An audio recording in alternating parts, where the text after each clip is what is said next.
mi familia de tradición técnica. Mi abuelo fue arquitecto, un hijo de mi abuelo, un tío mío, fue también arquitecto, ejercieron aquí en Granada. Aquí detrás de mí están los archivos arquitectónicos de lo que ellos produjeron. Y mi padre era ingeniero industrial. Entonces yo tenía todas las cartas o para estudiar arquitectura o para estudiar ingeniero. Mi hermano, que era mayor que yo, que es mayor que yo, estudió ingeniero industrial. Y que mi padre fuera ingeniero industrial y mi hermano fuera ingeniero industrial, eso fue lo que me decidió al final en estudiar ingeniero industrial y no arquitecto. No obstante, yo cuando empecé a acabar el bachillerato, pues hice el selectivo de técnicas en la Universidad de Granada y empecé a estudiar una carrera de ciencias en la Universidad de Granada. Era ciencias químicas y llegué a ser segundo de ciencias químicas. Pero como a mi padre también le hacía mucha ilusión de que yo fuera ingeniero industrial y ya tenía a mi hermano en Madrid, pues me fui a Madrid a estudiar ingeniería industrial por el Plan 57. Pues los recuerdos de la carrera son agridulces, ¿eh? Porque en la carrera teníamos un ingreso encubierto, ya no era el plan antiguo, sino el plan 57. El plan 57, entrar a la carrera pues era un curso selectivo que se podía hacer en la universidad, yo lo hice en la Universidad de Granada, y un curso de iniciación muy competitivo. Estábamos 3.000 en iniciación en la Escuela de Madrid y entrábamos 300. Entonces, aquello me costó a mí 3 años. 3 años, además, no se podía estar más de 3 años. Si a los 3 años no llego a ingresar en la escuela, la normativa es que tenías que dejar los estudios de ingeniería industrial. Entonces, logré entrar 3 años y luego una carrera de 5 años. Ya en la carrera tengo muy buenos recuerdos y lo pasaba muy bien porque yo me metía por todos los laboratorios y era bastante conocido, hice bastantes travesuras dentro de la escuela y ya la verdad es que tengo bastante buenos recuerdos. Pero del ingreso, ese ingreso competitivo de 3.000 para entrar 300, aquello la verdad es que era muy sufrido. Y cuando habla de travesuras, cuéntenos así. Bueno, ahí nos juntamos en la Escuela de Ingenieros Industriales en Madrid, está en el Paseo de la Castellana, en los antiguos altos del hipódromo, y ocupa un edificio que se hizo a final del siglo XIX, sobre 1885, que era el Palacio de Exposiciones de Arte e Industria. Y en la escuela hay una cúpula, todavía está allí la cúpula, que se ve desde el Paseo de la Castellana, y unos cuantos amigos decidimos subirnos a la cúpula. Nos costó del orden de 2 años encontrar cuál era la entrada a la cúpula y al final descubrimos un cuarto donde las señoras de la limpieza guardaban los calderos y los cepillos, y en ese pequeño cuarto había unas escaleras en la pared, unos pates en la pared y una trampilla en el techo, y por allí entramos todos al interior de la cúpula. Salimos blancos de polvo y logramos entrar, o sea que hicimos travesuras allí en la escuela. Bueno, cuando terminé los estudios, mi padre, que era ingeniero industrial, había fallecido. Si mi padre hubiera vivido en esa época, pues yo me hubiera colocado en la industria.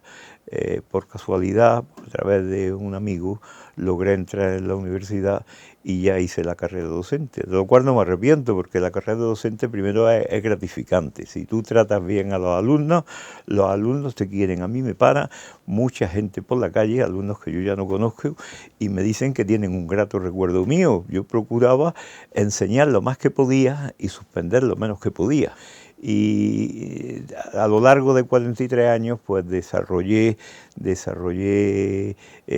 mi trabajo profesional como profesor, primero de la Facultad de Ciencias en el Departamento de Física, segundo en la Escuela de Arquitectura Técnica y en Granada, y cuando se creó la Escuela de Arquitectura Superior, pues la Escuela de Arquitectura Superior compaginé arquitectura técnica con arquitectura superior, porque las enseñanzas no son de los centros, las enseñanzas son de los departamentos.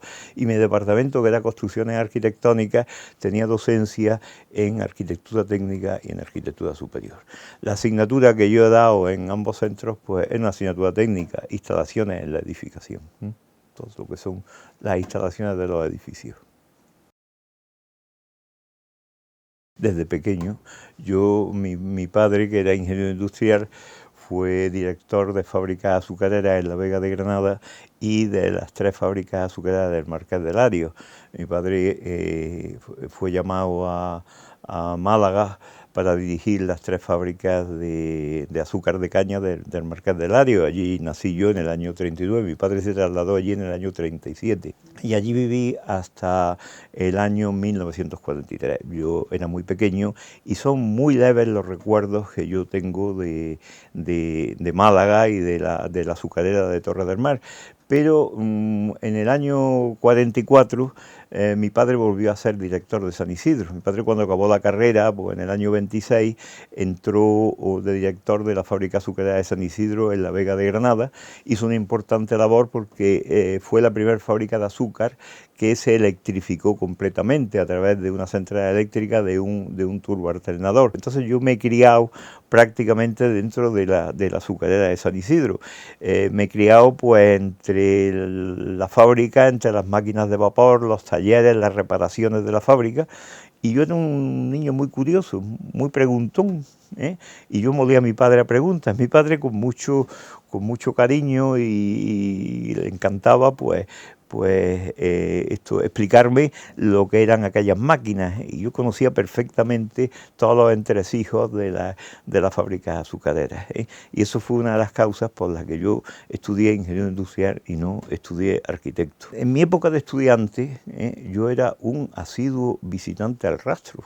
Mis compañeros pues los domingos pues los dedicaban pues a irse al cine, irse a un baile. Yo iba al rastro y entonces en el rastro yo compraba cualquier aparato técnico, y los domingos por la tarde mi diversión era estudiar ese aparato y desarmar ese aparato, ver cómo funcionaba ese aparato, y parte de los aparatos que tengo pues fueron comprados en el rastro de Madrid en mi época de estudiante.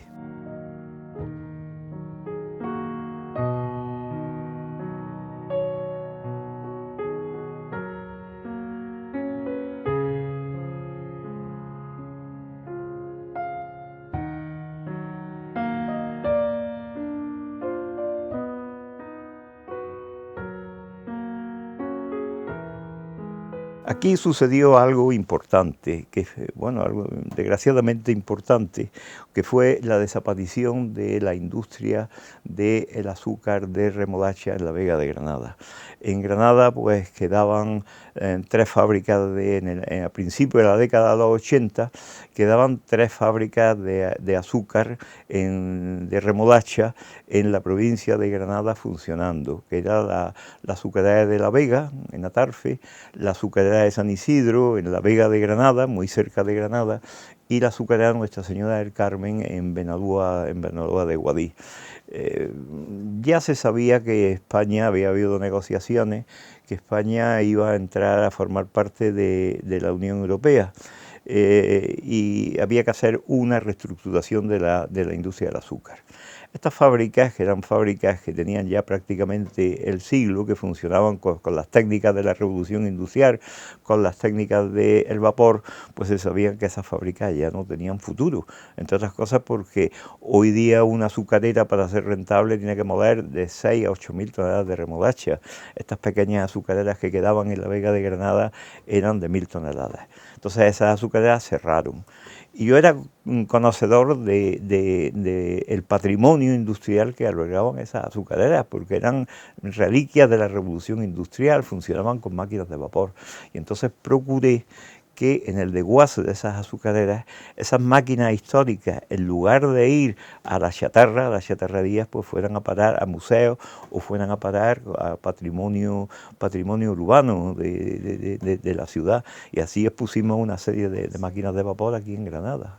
Me consta que parte de esa colección ha terminado repartida entre el Museo Nacional de la Ciencia y Ciencia y Tecnología Tecnología de Madrid. Madrid y aquí en el Parque de las Ciencias, donde Sí. la sala de objetos del museo está dedicada a una pequeña parte de su Sí, colección. pero esas son máquinas de vapor pequeñas. Yo compré las máquinas de vapor pequeñas. Las máquinas de vapor pequeñas, las que pesaban pues 200 o 300 kilos. Son las Pero claro, las máquinas que pesaban 5 o 6 mil kilos eran piezas muy interesantes desde el punto de vista de estudio industrial, pero yo no podía comprarlas. Entonces, pues pusimos una máquina de vapor aquí en el Paseo de la Bomba con motivo del 100 aniversario de la creación de la industria del azúcar de remolacha en la Vega de Granada en 1884, el ingenio de San Juan. O sea que el cultivo de la remolacha en la Vega de Granada pues prácticamente duró 100 años, desde 1884, que la primera fue el ingenio de San Juan, hasta la última, que fue la azucarera de San Isidro, en 1983, duró 99 años. Pusimos una máquina conmemorativa de esto. Otras máquinas las compró el Ayuntamiento de Granada, que una bomba movida a vapor la puso en la estación depuradora de aguas potables de Granada. Otra máquina de vapor se puso en el Instituto de Enseñanza Media Bola de Oro. Otra máquina fue a parar, que es la última que se restauró, se tardó años en restaurarla, en el Parque de la Ciencia, que está en el hall de entrada del Parque de la Ciencia, y aquella otra se puso en la entrada de la Facultad de Ciencias. En la entrada de la Facultad de Ciencias de la Universidad de Granada hay otra máquina de vapor procedente de San Isidro. Y el resto de las máquinas que no le pudimos dar cobijo aquí en Granada, hablé con el entonces director del Museo Nacional de Ciencia y Tecnología, José María Luzada, me lo traje a Granada y compró el resto de las máquinas, y toda la maquinaria histórica de estas azucareras pues está preservada. Luego hicimos lo mismo con las de Icaña, pero en fin, eso es otra historia. Pues las dos máquinas de vapor, estas grandes que conservo, la máquina de vapor de 1883, que procede de la última fábrica de azúcar de caña de Almuñécar, que en Almuñécar fue donde se instaló la primera fábrica industrial de azúcar de caña en la península ibérica, era la azucarera peninsular, en 1845, esa máquina la preservaría, y la máquina de vapor procedente de San Isidro, de la Alcoleta de San Isidro, fue fabricada en el Imperio Austrohúngaro en 1908. Bueno, esta última máquina que compré en San Isidro se la quería llevar un italiano pues que tenía azucarera en Italia, y entonces al comité de empresa, porque desgraciadamente estas fábricas de azúcar quebraron y los obreros cobraron la indemnización de despido a base de la venta de la maquinaria, de la pachatarra. Entonces yo contribuí a que esta gente pudieran cobrar vendiendo estas máquinas a un precio más caro que la chatarra. Y surgió un italiano que quería comprar esa máquina de vapor, que es una máquina de vapor que mueve un compresor de aire, que la tengo metida en una habitación, y les dije a los señores del comité de empresa, digo, esta máquina no puede irse a Italia, que quiere el italiano, para pagarte eso mismo te pago yo. Cada otro encantado de que se quedara aquí. Y toda la parte económica, los libros de contabilidad, las facturas, el libro de actas del Consejo de Administración, todo eso se salvó de que no fuera al papel viejo, y se le facilitó que don Manuel Martín, catedrático de Economía, primero de la Facultad de Derecho y luego de la Facultad de Económicas, cuando se creó en Granada la Facultad de Económicas, pues pasaran a su archivo. Don Manuel Martín acaba de donar ese archivo suyo de los papeles económicos de la azucarera al Archivo Provincial de Granada. O sea que usted también ha sido responsable de salvaguardar todo el patrimonio documental asociado a la memoria azucarera de la provincia de Granada. Sí, desgraciadamente todos los papeles, los documentos de las antiguas empresas pues iban al papel viejo, y las primeras fábricas, los primeros archivos industriales que se han salvado pues fueron los de las azucareras. Yo también procuré salvar todos los catálogos. en las azucareras había una cantidad de catálogos de empresas industriales de final del siglo XIX, principios del siglo XX, que esos catálogos son muy importantes para hacer la historia industrial, la historia industrial de este país.